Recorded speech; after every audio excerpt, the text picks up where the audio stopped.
He always like this. He's always like this.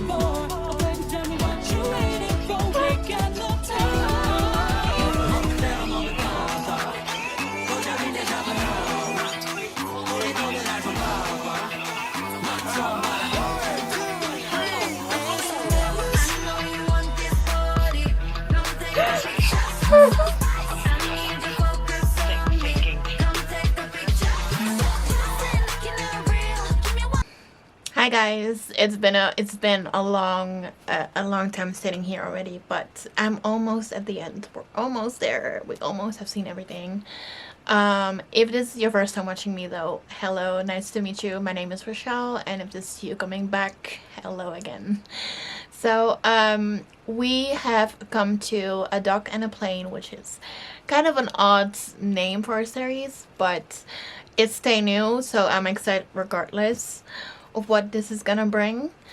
Yeah, this is the next one up for the GMMTV 2025 lineup. I have been really enjoying it so far, so I'm curious what the rest of this is gonna give us, and yeah, let's see.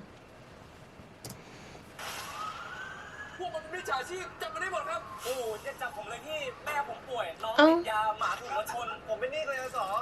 Actor 2 is showing up. Hello.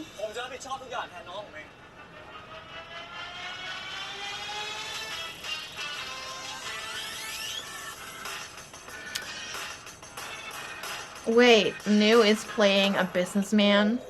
again.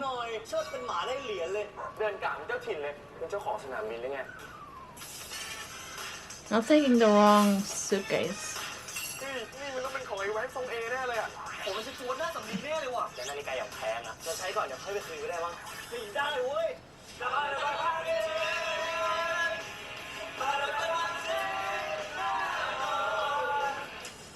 Oh my god.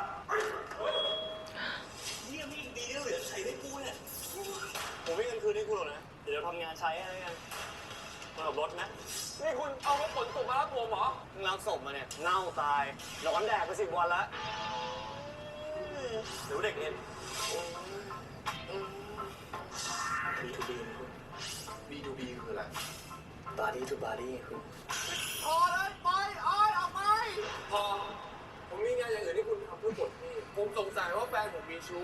คุณไปหาไหนได้ Not boyfriend. คุณรู้ได้ไงใครก็เป็นผัวกันได้ทั้งนั้นแหละนี่ผมเป็นผัวคุณได้ปะถ้ามาหมายคุณเนี่ยไม่มีสิทธิ์หรอกพี่อยากจะพาเราบินไปรอบโลกเลยแต่ถ้าผมต้องเสียตัวเนี่ยผมต้องเล่นเป็นคุณห้ามบอกใครว่าผมมีคนอื่นนะผมไม่ได้ทำงานให้คุณแต่ผมจะจ่ายให้คุณเป็น2 เท่าแฟนคุณไม่ได้มีชู้หรอกคุณเป็นโนเวย์ผมนึกว่าอยู่แล้วแหละแฟนผมนี่ก็ต้องมีผมคนเดียวอยู่แล้วหน้าด้านหลอกซะเปล่าเสียเดินทางสายชู้อะไรของคุณ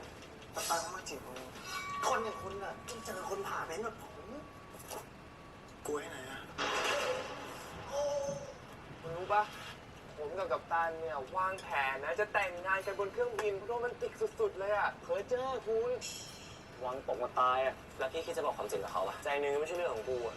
ใจนึงก็ต้องสั่งเขาเวลาที่คุณช่วยเหลือคนอื่นเนี่ย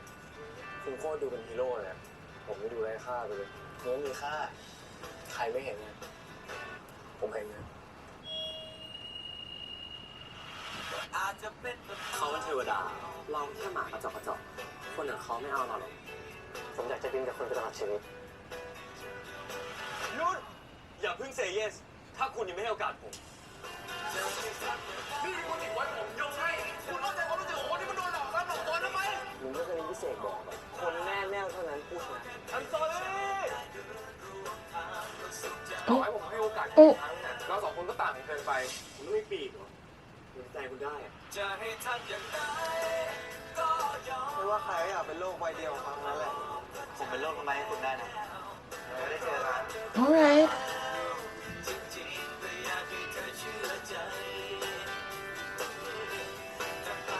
ถึงผมจะไม่ใช่คนที่คุณฝันแต่สักวันผมจะพาคุณบินเองก็คงจะพอมีทาง Oh my god, I'm excited. TayNew is back after I want to say after Cherry Magic, but it's not fully true. They have given us peaceful property, and I really enjoyed that. So,